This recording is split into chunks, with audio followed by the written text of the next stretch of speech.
Excellent. Well, we are going to go ahead and introduce ourselves and tell you a little bit about ourselves. My name is Megan Cooley, and I'm the Associate Director of Admission at University of Washington, Tacoma, and I've been in college admissions for about 14 years.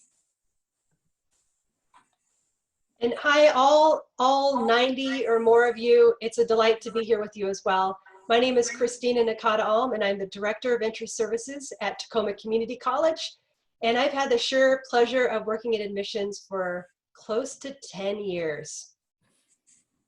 And I'm Ann Wager. I'm an independent counselor in Seattle, and I have worked with over 1,600 students and also developed something called Corsava that helps students find a better fit, because I feel like it's really important to discover what matters most to you as you start the search.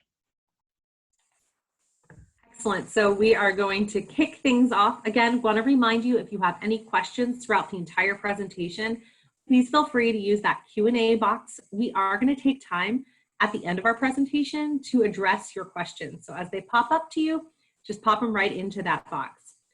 So we are really excited to know who's joining us today. There's 98 of you out there. And just for fun, if you want to open the chat feature and just say, like, I'm a transfer student, I'm a senior, I'm a junior, like, let's see who's out there. We're really curious. So go for it.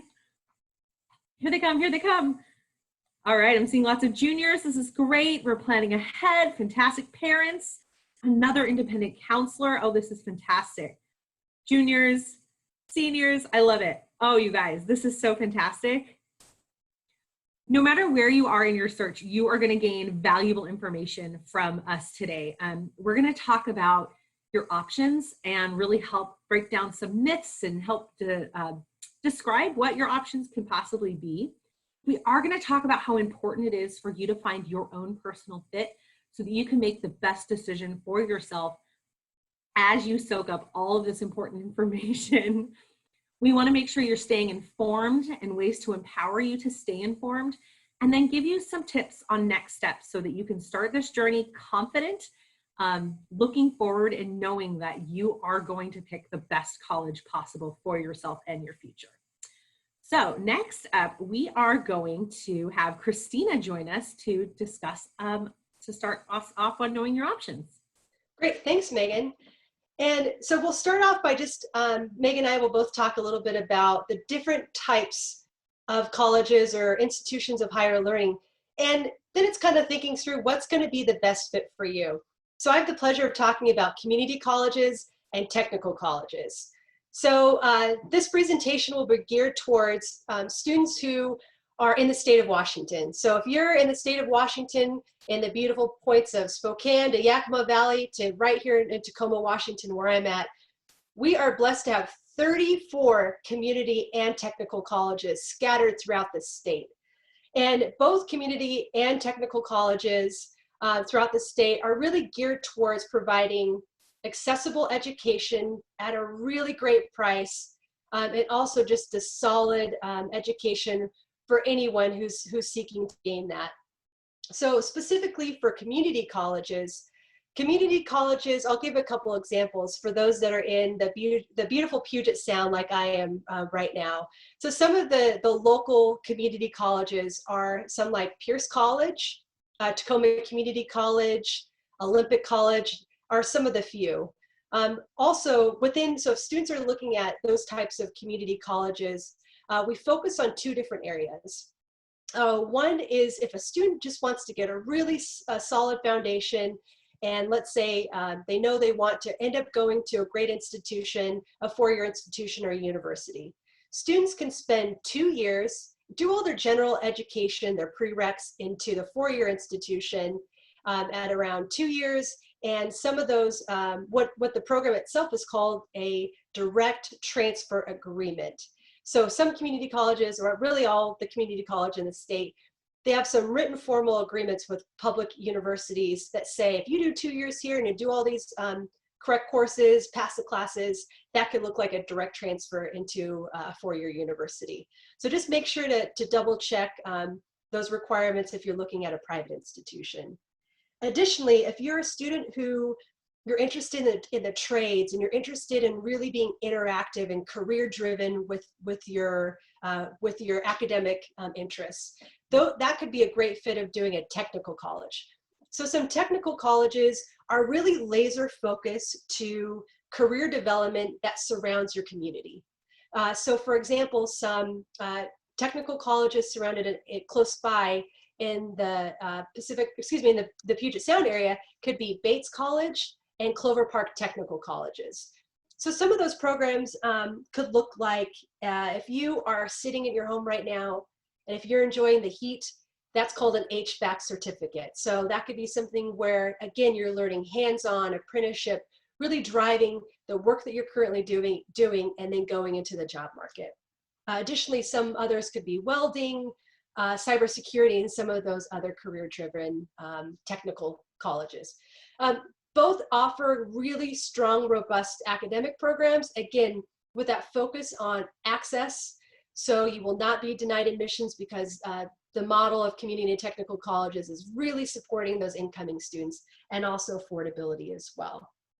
So again, with that, I encourage students to further explore the State Board of Community and Technical Colleges so you can see what might be the right fit for you with, again, a great 34 of the options around the state. And now I'm going to throw it over to my dear colleague, Megan Cooley, who will talk more about public universities, private and out-of-state colleges. Excellent. Thank you so much, Christina. So did you know that we have 10 public university campuses in the state of Washington? And they are located everywhere, all throughout the state in a variety of different environments and locations. So you've got everything from Eastern Washington University to Western up in Bellingham, Central and Ellensburg. WSU has 3 campuses in Pullman, Tri-Cities, and Vancouver. We've got University of Washington in Seattle, Bothell, and Tacoma, and Evergreen State College in Olympia. And again, they range in size from 1,300 students to almost 50,000 students. So really, there is a public institution that's out there for you if you're looking to attend one of our public schools. We also have, we're very lucky, and that a lot of our public schools really specialize in a variety of academic programs. So if you're really excited about a specific academic program, you are going to find something right here within our public institutions that will allow you to thrive, whether you want to be an engineer or a teacher, a social worker. All of our public universities really do have the ability to support those interests. So a big difference between public and private schools, I always want to make sure students understand, is how they're funded. So you might be familiar with the concept of in-state tuition versus out-of-state tuition. And if you're a Washingtonian, a Washington state resident, you've been paying into Washington taxes, which is why you have in-state public tuition. Now, our private schools, they're funded a little bit differently. So whether you're from Olympia, Spokane, Maple Valley, or you're from Los Angeles, Las Vegas, or New York, private institutions don't necessarily take your residency into consideration as part of their process. The private independent colleges in the state of Washington are also going to offer you an incredible variety of specialties and locations, right? So we've got Gonzaga. If you're a big basketball fan, that might be a place that captures your heart. But they're in Spokane. And while they might be similar in size to another private school in the Seattle area, they're in a completely different city. So you have the opportunity to explore what those academic environments look like, what those schools truly stand for. There are some myths out there with private schools that I want to just bust down right now. A lot of students will open up a private school guidebook and they'll see the total cost of tuition and get very, very freaked out. And I know my private school colleagues have this conversation with students all the time. And what I really want to encourage you to do is to discuss with each private school that you're interested in what their scholarship process is like. You might be very surprised to find out that the private schools, especially in the state of Washington, really go above and beyond to provide very competitive scholarship packages. And you may find that you have, it's a more affordable fit to attend a private school than a public school, but you won't know if you don't ask and you don't apply. The other myth I want to bust out for our private school friends is that a lot of them do have religious affiliations or religious histories. And most schools do not require you to be a certain religion to attend that institution. My dear friends at Pacific Lutheran University, they always say, like, well, Lutheran's our middle name, but you do not have to be Lutheran to attend PLU. It's a fantastic institution for students of all varieties and backgrounds and religions. So I want you to think about that if you're considering a private school. Okay, out of state. So when I was doing my college search process, I assumed, because I saw out of state tuition costs, that I couldn't afford it. There's no way I could go out of state. It costs so much more money. But I'm going to tell you about a little tool that's called the Western Undergraduate Exchange. And many of the universities that are participating in the Pinnacle College Fair this week are very happy to talk to you about their WUI options. So I know telling you to Google might seem silly, but if you just Google Western Undergraduate Exchange, it will take you to a very useful website. It's not the prettiest website, but it does allow you to explore what type of scholarship options through the WUI program exist in a variety of states. So Arizona, Colorado, Oregon, California, I even think Wyoming's in there, Montana for sure, and Hawaii. But what I want you to be very diligent about as you explore that website, some institutions will have a different application deadline for you. Oh, you're from Washington and you have a 3.0, apply by December 15th and you're automatically considered for a WUI scholarship. The WUI scholarships can be a vast variety, but what we usually see is that students are being charged 150% of in-state tuition. So again, you're going to Google Western Undergraduate Exchange, and we'll put the direct link in the chat for you when I'm done chatting here so that you guys have that tool. Some institutions will give WUI to 4 students from Washington, and you have to major in chickens. I know that sounds silly, but it does exist. There are some institutions that offer it that have major restrictions. There are some institutions that have deadline restrictions.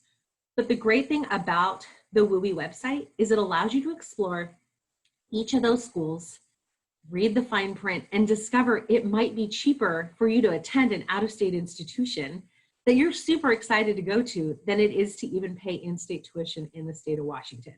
So don't let out-of-state universities, don't let them fall off your radar. I really want to encourage you to explore those. All right, so Anne is going to pop in and we're going to talk about just how important your college fit is.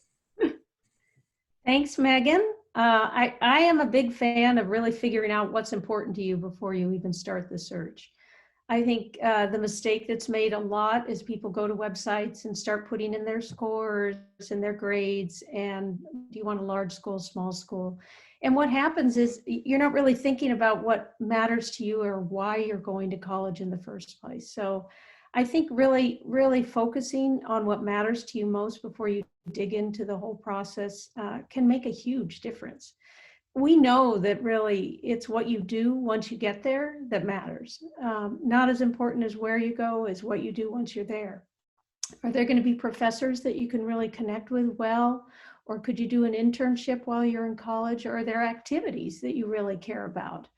And so I'm just going to run some questions by you all to really think a little more deeply about why you're going to college and where you can find a place. Because, you know, I tell people over and over again, this is supposed to be a fun and exciting time in your life.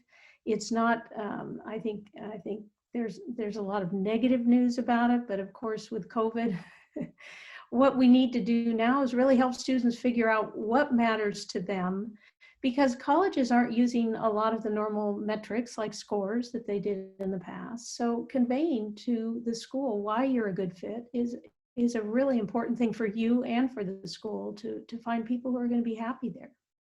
So let me just run some questions by you to think about. And if you can look inside yourself, I think you'll be better off really launching a really positive college search, because we have so many great options here in Washington and elsewhere, as Megan explained. So, and I think one of the first questions to really ask yourself is, do I want to be in a more competitive environment, or do I want a more collaborative environment where I'm not competing with people. Some people do better when they're surrounded by people that are pushing them harder. When you think about a class that you're taking that may be a more difficult class, do you do better when you're surrounded by people that are pushing you, or do you do better when you're more at the top of the heap?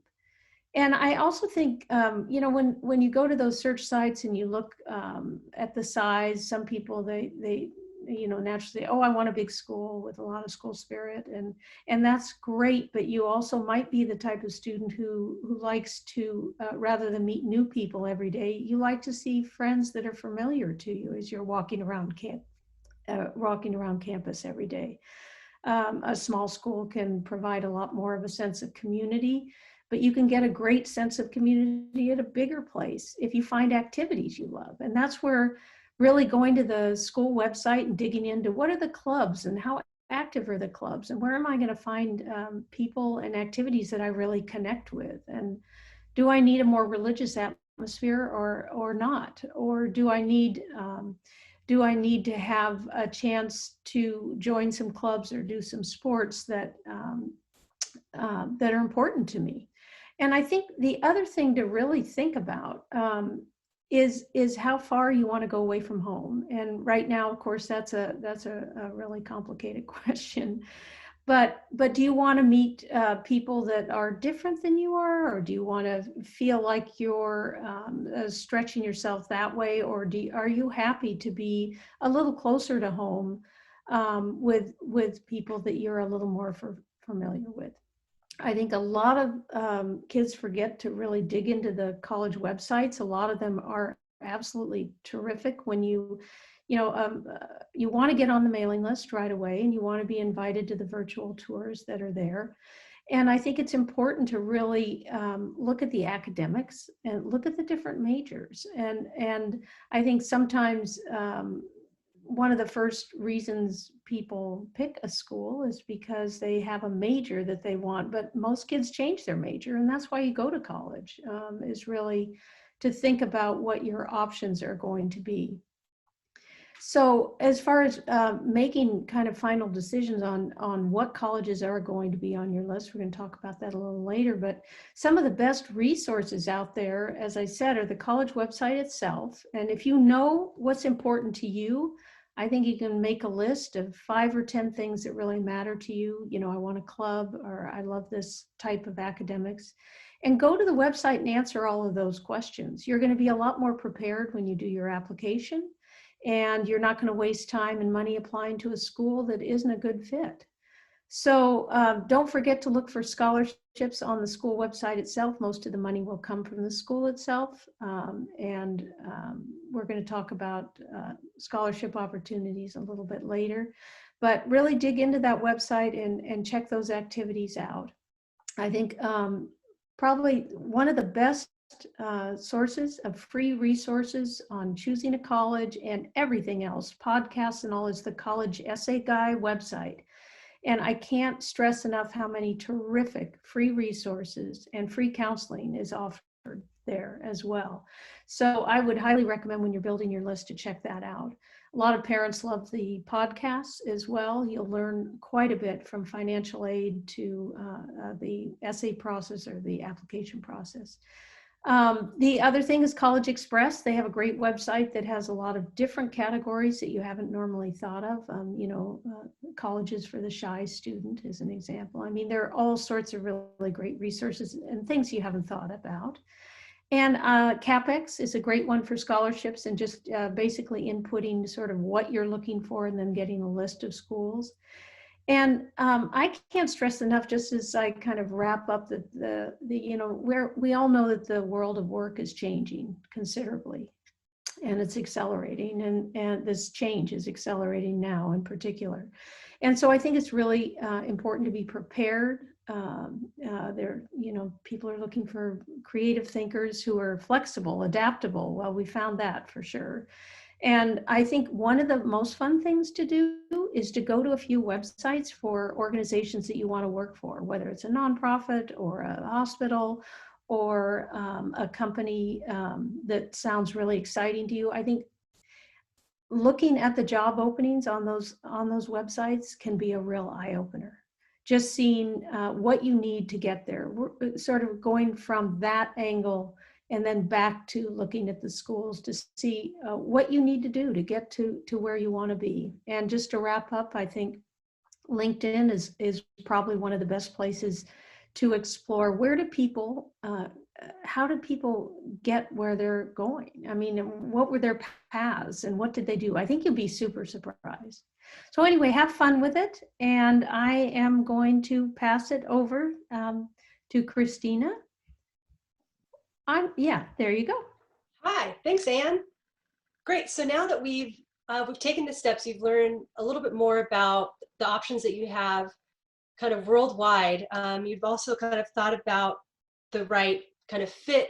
Now I wanted to stay here and kind of be a little bit more reflective for those. I think I saw some sophomores, juniors, seniors, those that are interested in direct transfer who are currently in that mode. And probably there's quite a few parents too that are zooming in with this as well. So this slide is quite informative, where knowledge is power. So this is where really the students on this call, as you're thinking about your options for higher education, is to be a little bit more self-reflective. So now is the time to kind of think about kind of academically how you've done. So if, let's say, if you are a high school senior right now and you are rocking that 3.0 unweighted GPA and you are doing really well, you've been super active in high school, and you really know kind of academically who you are as a student. There also might be students that I saw that one is currently a Pierce College student who is looking to transfer, and maybe you are a 3.799 and you've done really well academically, and you generally know your next step in where you will transfer to. So I think kind of the ultimate goal here is really know and look at your transcript. Knowledge is power in this scenario, where you're being really reflective and seeing, yeah, I'm doing really well in the humanities and English, but maybe not math is my strongest area, and I know that I can improve that. But just know and be really proud of the accomplishments that you've done academically. I know 4 years in high school, that's quite a grind, and I know a lot of you have been working really hard, both remotely and in person, and also for those students that are also transferring too. So kind of just overall, know your academics in terms of your transcript. So I know you can get them unofficially.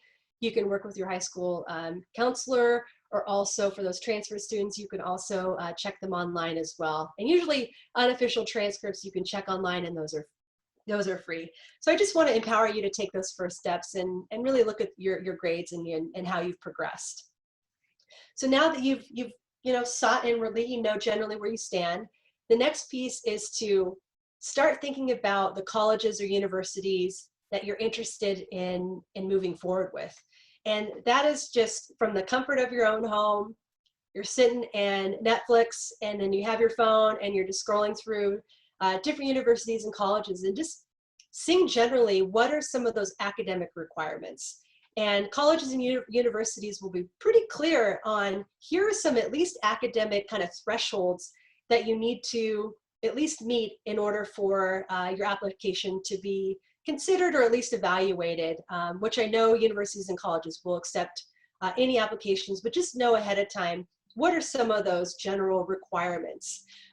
Particularly pay mind to if there's any subjects that you need to have certain grades. So particularly there could be for English or math, or for some maybe foreign languages that you need to have, that you might be required to have a certain at least, not an F in those classes. So just make sure, again, to really look at different colleges and universities' websites and just educate yourself, and again, stay informed. Then the second step of kind of taking that a little bit deeper is, let's say you've fallen in love with this really incredible university.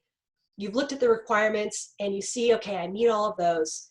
But then we really encourage you to take that step further, is to see if you can find additional information from that admissions class from the prior year, to see what that general student profile looks like. And what that could be made up of is of all the students who applied and were admitted into that university, of that, what is kind of that middle 50% of that student makeup that were accepted into the college, that were admitted? That provides you really rich information of what type of student not only meets the benchmark, but then who are being accepted. That could tell you that, yes, maybe they say you need to have at least a 3.0 unweighted cumulative GPA, but when you look at that middle 50% that were admitted, it might only be like 3.7 unweighted cumulative GPA.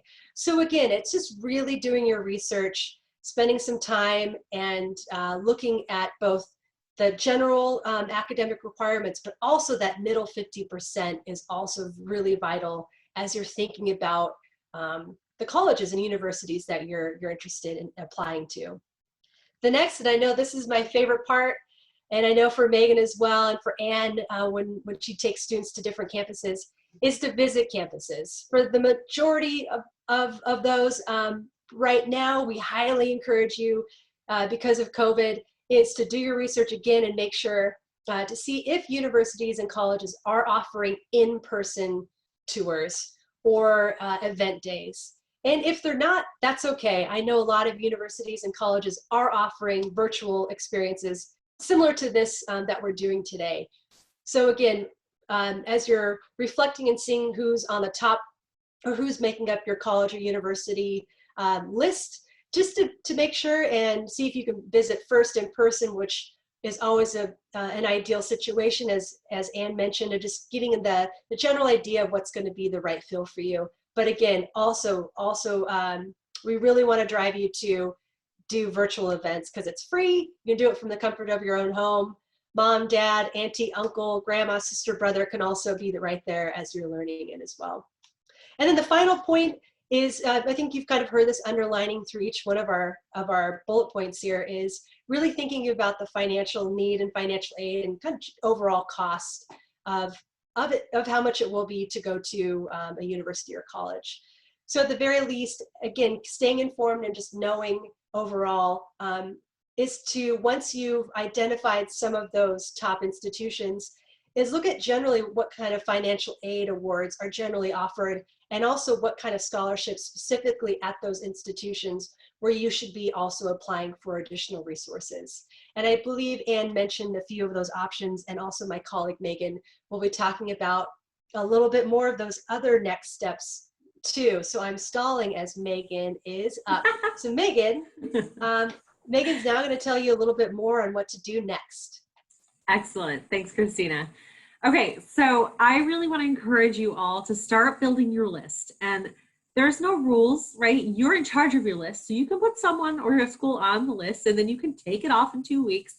But I really want you to start thinking about those elements that Anne talked about: academic fit, financial fit, campus culture, the social fit of institutions, and really start to do some self-reflection. Think about where you are going to be your absolute best self and start to build that list. I generally recommend to students that they apply to about 5 to 7 schools.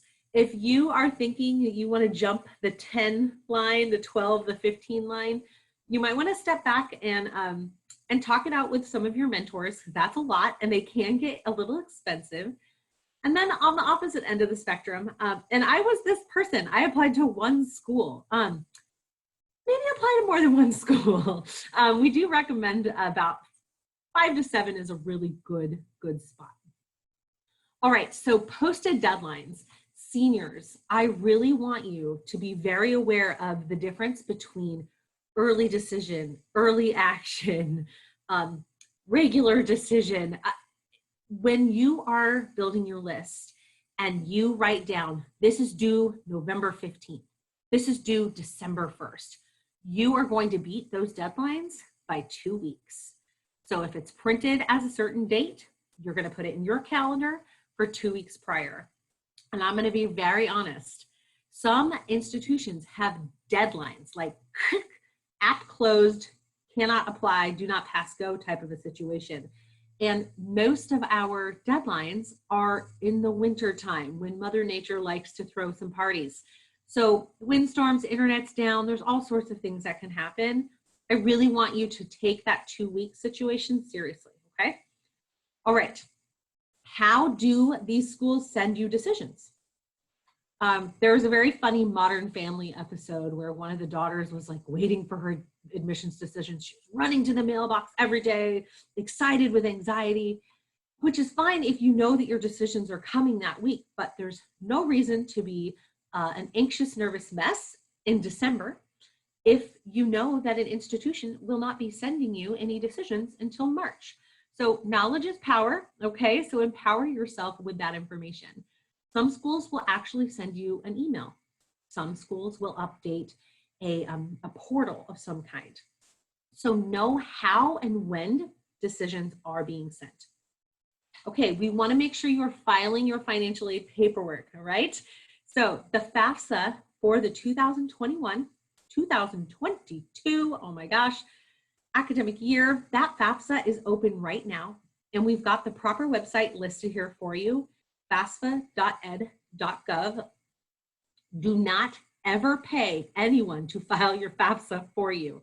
It is free. That's what the first F stands for. So FAFSA.ed.gov is the correct website. For students who are undocumented or are dreamers or on DACA, you can also look at the WASFA.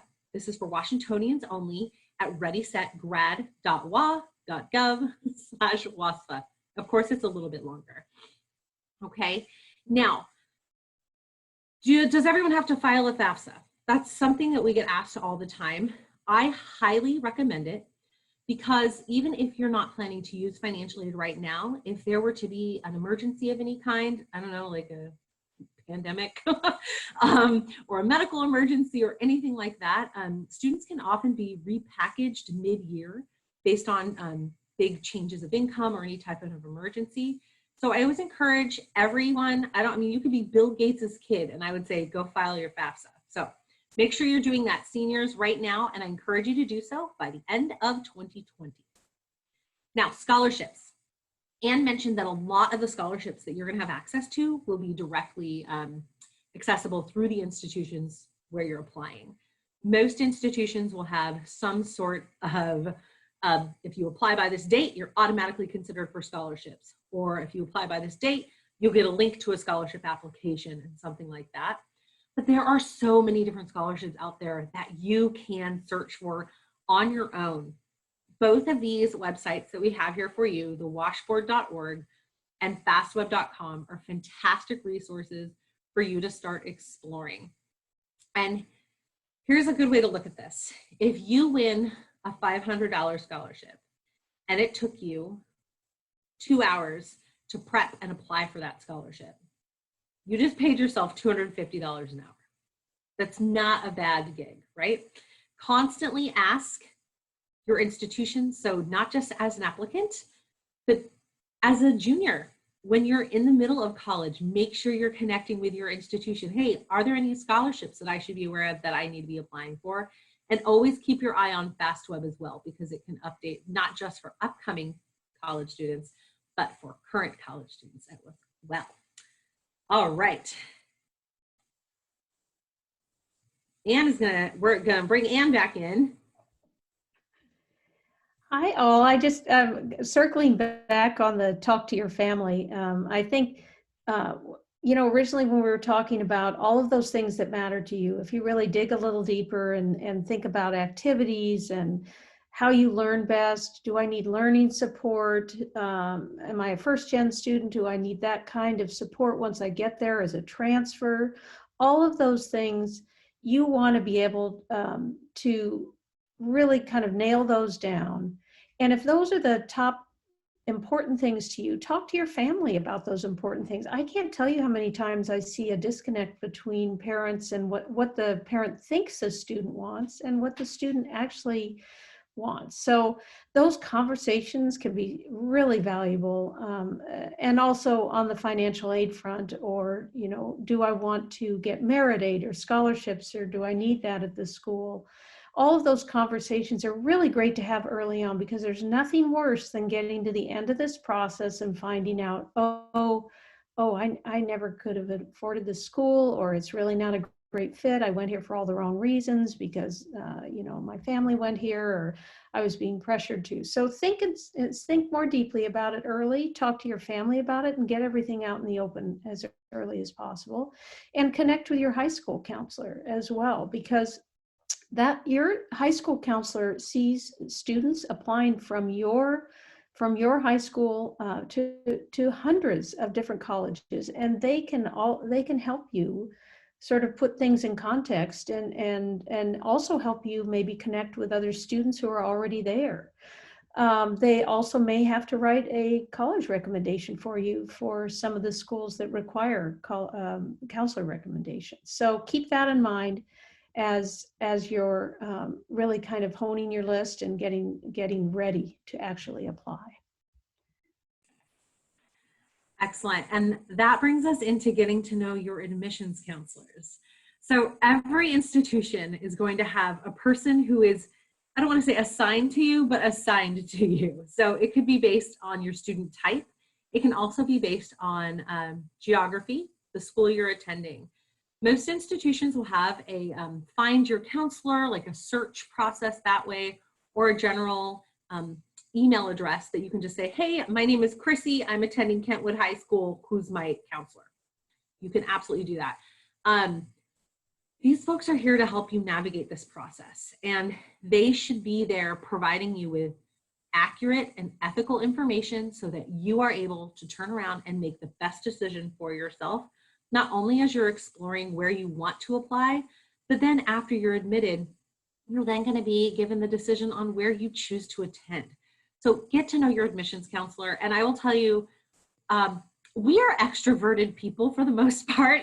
We are folks who enjoy getting out and talking and engaging with a lot of folks. And this virtual world is very strange for us. So I am quite certain that any admissions counselor you reach out to for any type of one-on-one conversation or anything, they're going to be very excited to connect with you, because it really is the joy of this work. And I want to finally end this slide with how important this is, that this is your decision. You know, I have a bossy uncle who went to a rival school in the 80s, and I'm older than most of you, and that's fine. But, you know, when I told him where I was going to go to school, he couldn't believe it. He's like, we don't go to that school. This other place is the best. I loved it in 1985 and blah, blah, blah. And literally you couldn't pay me money to go to where he went to school. I didn't like it. It was too big for me. I was not a big school kind of gal. But it's interesting how frequently people will give you their opinion in a way that's not helpful. So I really want you to challenge yourself to think within, where are you going to be your best self? And if you have that bossy uncle, okay, just say, like, I'm really happy that you enjoyed blank university when you were there, but that's not going to be the place for me. Don't let anyone discourage your choices. Don't let anyone tell you that one school is better than another, because the best school is where you are going to go. The best school is where you are going to be successful and where you are going to graduate. So I know that was a little pep talky, but it can get overwhelming when you have a lot of different people giving you opinions that really don't matter. You know what matters, and that is your academic success. That is your career success and you meeting your goals. So keep that in mind. And I think now we're going to bop into Q&A. Really important. So I'm going to bring my friends back on. Here's our contact information. So Megan, Ann, and Christina. Our email addresses are right there. We are all very happy to answer any questions that you might have afterward. There we are. But we're going to dive into these 16 questions that we have right now. And we will do our best to answer. We are experts in our own world, but we may not know the answer, but we will do our best to go from there. So my colleagues, I'm going to start at the top. Does that sound good? Yep. I'll start at the top and work our way down. Perfect. Perfect. So Christina, I'm going to give you this question, the first one. I've purchased 4 years of the Washington Get credits for my son a long time ago. Can you please talk a little more about how to use them for both in-state, public, private, and out-of-state universities? Megan, I'm sure happy that you asked me that question because Thomas, that is really deep and a rich question. So I'm writing down your contact information, and we'll connect with Derek because I don't want to provide you wrong information. So I'll follow up with you on additional about Washington GET credits. Awesome. Thanks, Christina. Okay. Anne, can you share what you know about some great nursing programs that are not impossible to get into? I know nursing is one of the more competitive majors out there. Right. Well, certainly there are a number of community colleges with great programs, and I think that's worth, you can check that out on the Washington State Community College website. But there are also Johnson & Johnson, the company, does a really great search for nursing programs all across the country, a lot of them less selective. The other thing is the College Navigator has a good tool for finding different types of majors and different types of programs based on GPA and in the old days, standardized test scores. Excellent. So next, I can provide those links too. Yeah, perfect. We can, if you've got links to add to the chat. Okay. Perfect. So the next question is, I'm wondering what kind of classes to take. And I wish I had more details from you, Sai, because there's so many answers to that question. So I really want to encourage you first and foremost to understand and know your high school graduation requirements. That's very important. And secondly, I want to encourage you to know the minimum admissions requirements for the schools that you are exploring and the competitive admissions requirements. So some schools might say, we want you to take 2 years of science, one being a biology class and one being chemistry.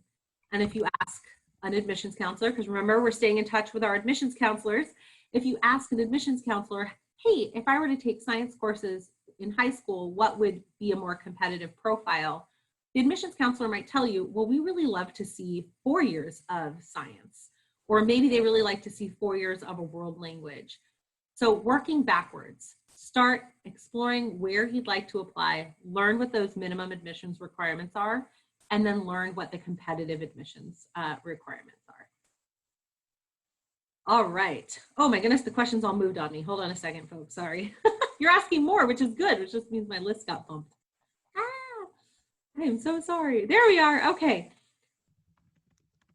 All right. Adriana has asked, what classes should she take to be an animal trainer? Christina, you want to take a tack at that?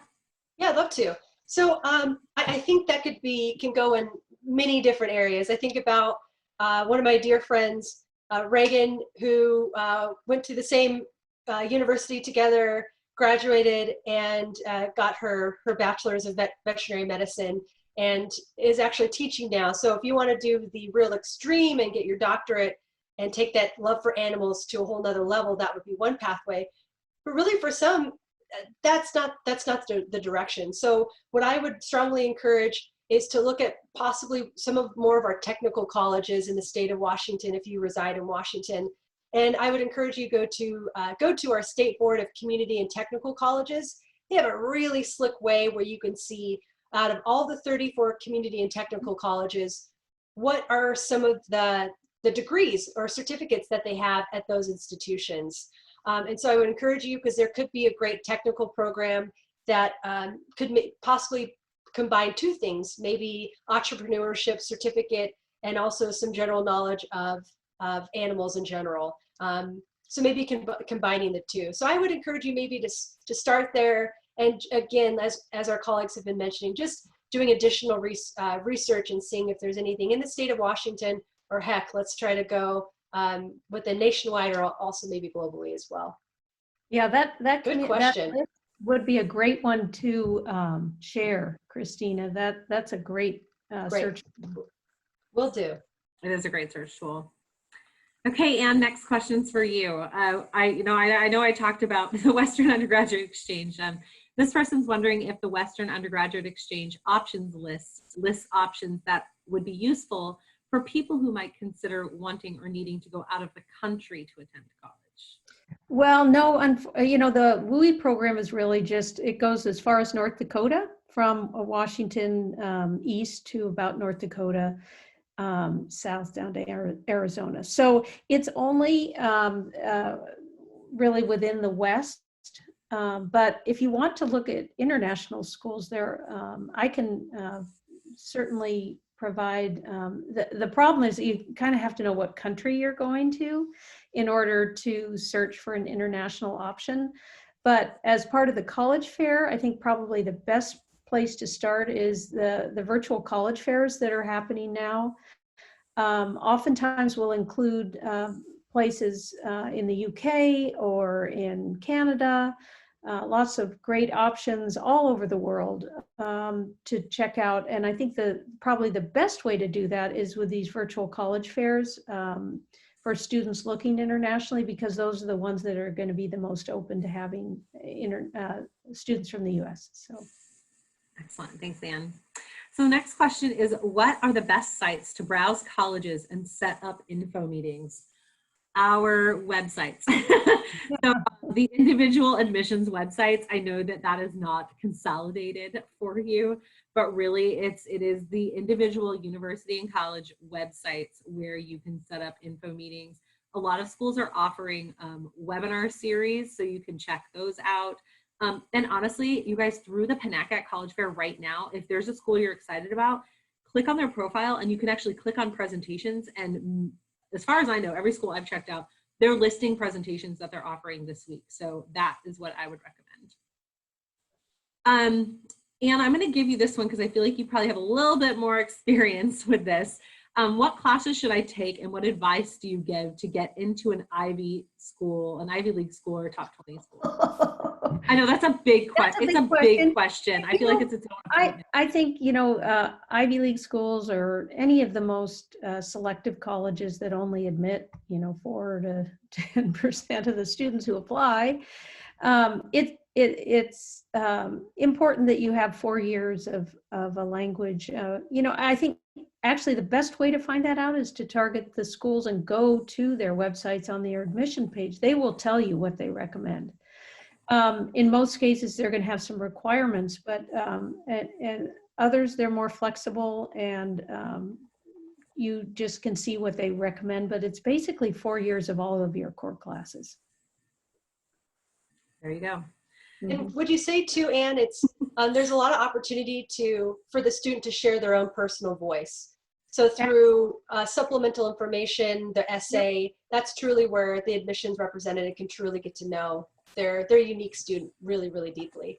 Well, and I think that's what both of you guys were mentioning. I mean, people are in admissions because they love working with students. And right now you can't go to high schools much, and you can't, you're not meeting with students at their high school. And I think the most important thing is to figure out who your representative is for your area and reach out to them.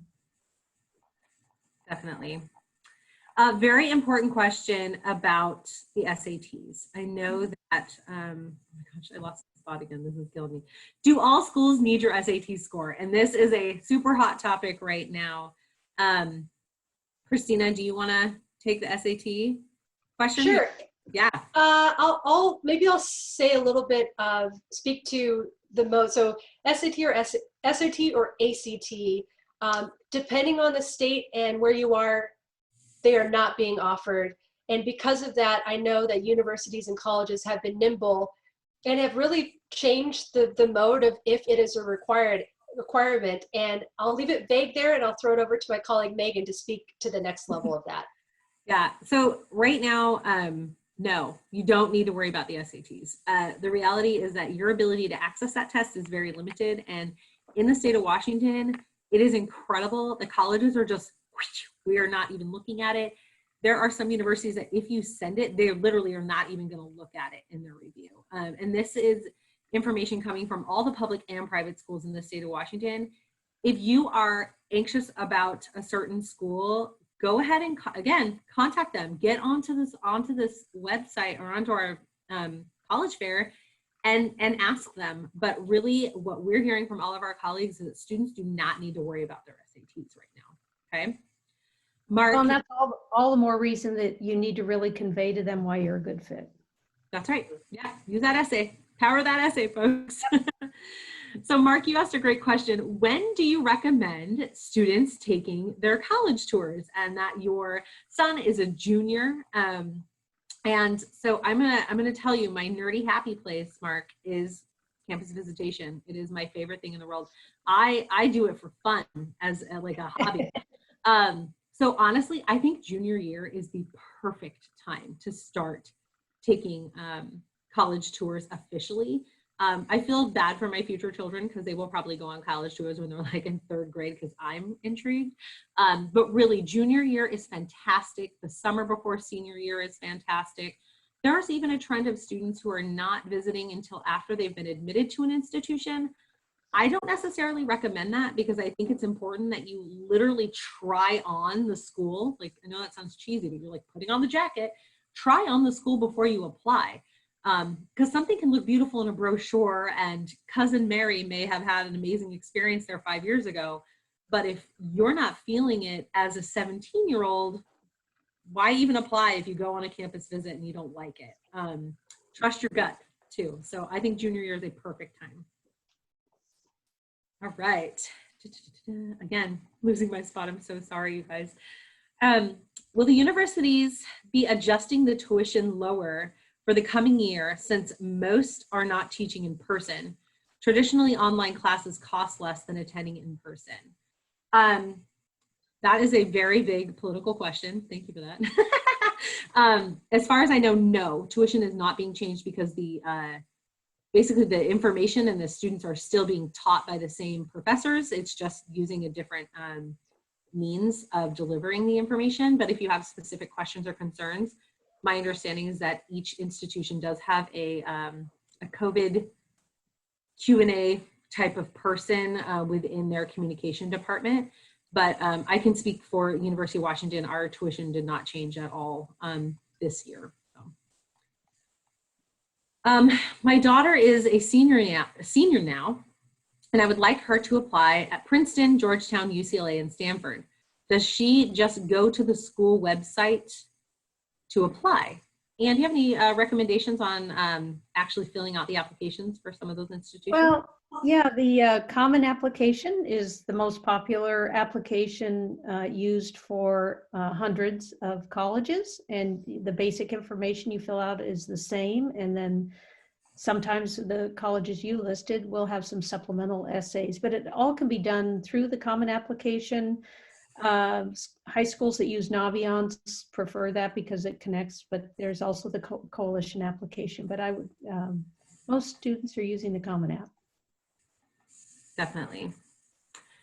Christina, for most universities, is it possible to transfer for fall after completing a DTA in the summer?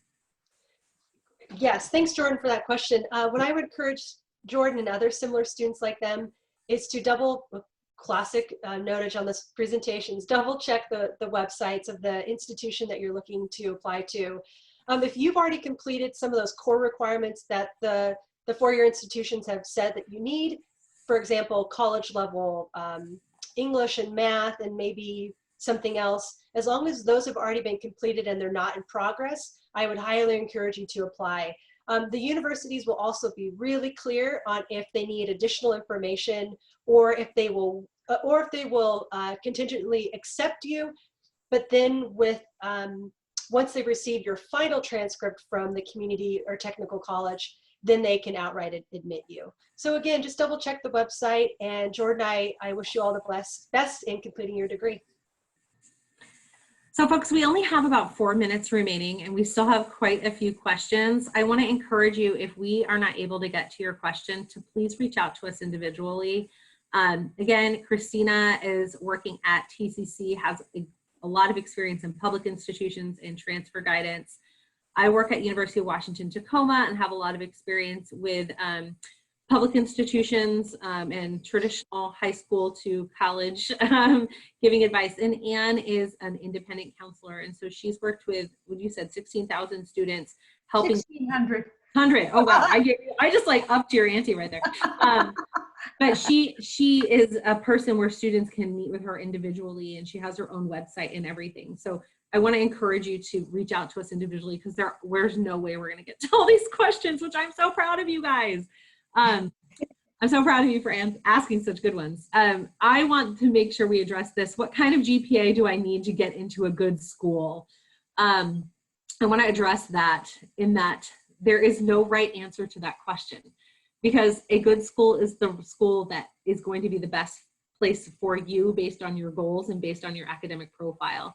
So going back, it's important that you know your GPA, right? That you know the classes you've taken, the grades that you've gotten, and that you ask the institutions where you're interested in applying, what their admitted student profiles look like. So you know, oh, I have a 3.2, and the average admitted GPA at this institution is a 3.4 or a 3.7. There are some schools, I mean, that Christina mentioned, your GPA is not part of the decision process. There are some schools where your GPA is a super huge part of the decision process. So there really is no one answer to what kind of a GPA do I need to get into a good school. All right. Someone is struggling to find where the presentations are for the colleges. And so in the live PNACAC booths, as you click on the institutions, if they're offering presentations, there's a little video icon that would be underneath the YouTube videos. So you'll see the YouTube video links, and then there's a strip of little icons underneath those links, and one of them looks like a little video camera that says presentations, and that's where you will find that. So folks, I do want to end it here. I know we're running out of time. I really want to encourage you, please, to engage with the PNACAC Fair. Engage with the counselors, chat with us. There's 144 universities that are here to answer your questions. On behalf of Christina and Anne, thank you